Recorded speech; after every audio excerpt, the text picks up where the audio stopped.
Olá, vamos para mais uma aula de História. Hoje continuaremos falando sobre a independência do Brasil. Vamos falar sobre a Declaração de Independência do Brasil, que está lá na página 61 do livro de História de vocês, tá? Vamos começar.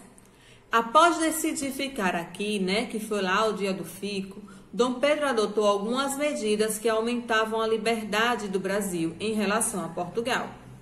A principal delas determinava que nenhuma lei de Portugal poderia ter validade no Brasil sem a aprovação dele.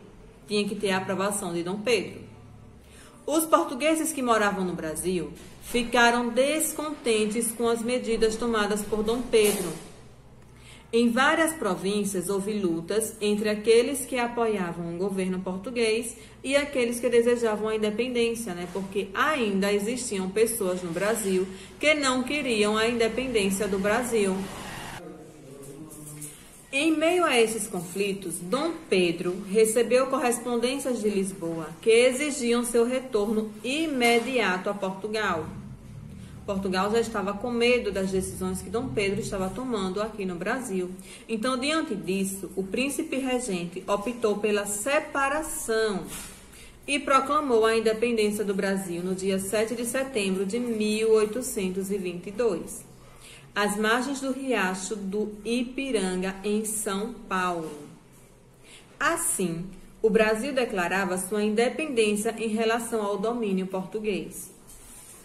Em 12 de outubro, ao chegar no Rio de Janeiro, Dom Pedro foi aclamado imperador do Brasil e recebeu o título de Dom Pedro I.